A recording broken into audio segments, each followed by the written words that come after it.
Olá! Hoje a gente vai mergulhar em umas ideias bem instigantes de Napoleon Hill. Vamos focar naquele livro controverso, Mais Esperto que o Diabo, sabe? Aquele que ficou guardado um tempão. E também pegar uns insights de Capitão da Minha Alma. A ideia é entender como ele via essa coisa de superar medos, limitações. Exato. E a nossa análise vai focar em como Hill usa essa figura do diabo. Importante dizer, né? Não é literal. É mais uma metáfora, uma personificação, digamos, daquelas forças negativas, tanto dentro da gente quanto fora, que acabam desviando a gente do caminho.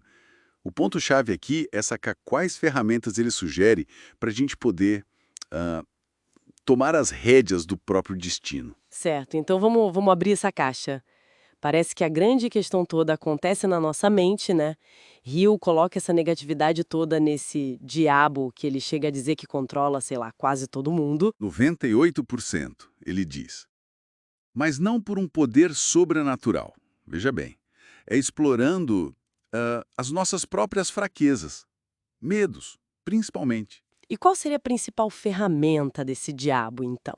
Bom, o que ele chama de alienação, em inglês drifting, é aquele estado de não ter um propósito claro na vida, sabe? Ficar à deriva mesmo. Deixar a vida levar, aceitar o que aparece sem brigar pelo que se quer de verdade. E o perigo, muitas vezes, é que a pessoa nem sabe o que quer. Ou passa a vida inteira só tentando descobrir sem nunca agir de fato. Interessante como ele lista as iscas para essa alienação, os subornos, como ele chama. Medo tá lá no topo, né? Medo de pobreza, medo da morte, mas tem coisa mais do dia a dia também, ganância, vaidade, preguiça. Até comer demais ou o desejo sexual sem controle entram nessa conta. Sim, ele via essas coisas como portas de entrada para essa influência negativa tomar conta. E ele é bem enfático ao dizer que isso começa cedo. Olha, pais, escolas, até líderes religiosos, muitas vezes com a melhor das intenções, claro, mas podem acabar sem perceber, reforçando essa alienação. Como? Incentivando o medo, desestimulando o pensamento próprio, valorizando mais a imitação, a aceitação passiva do que a pessoa pensar por si mesma. Isso mina a autoconfiança, segundo Hill. Mas aí não fica meio paradoxal? Porque muitas dessas instituições, pelo menos na teoria, querem nos fortalecer, nos preparar. Onde que Hill via o desvio acontecendo na prática para levar para essa alienação? É boa pergunta. Hill diria que o desvio acontece quando o foco muda. Quando vira mais importante obedecer cegamente, aceitar dogmas sem questionar, do que desenvolver o pensamento crítico e, principalmente, definir um propósito pessoal. Quando o medo de errar ou de ser criticado fica maior que a vontade de explorar e traçar o próprio caminho, entende? Aí a alienação se instala. Entendi, faz sentido. E qual seria então o antídoto direto para essa alienação? Ele parece insistir muito na ideia do propósito definido. Precisamente. E não é só ter uma ideia vaga, não. É saber exatamente o que se quer, o que se busca da vida. E mais, traçar um plano concreto e, o mais difícil talvez, persistir nesse plano, com disciplina. Isso está ligado diretamente a outro conceito dele, o do outro eu. Ah, o outro eu, como ele descreve isso? Ele descreve como uma força interior mais sábia, uma conexão com o que ele chamava de inteligência infinita. Pense como uma sabedoria universal, ou talvez o nosso subconsciente mais profundo. E ele diz que a gente geralmente só descobre essa força, só acessa ela, em momentos de crise, de grande adversidade. Quando a gente é forçado a parar, pensar diferente, sabe? Mudar os hábitos mentais.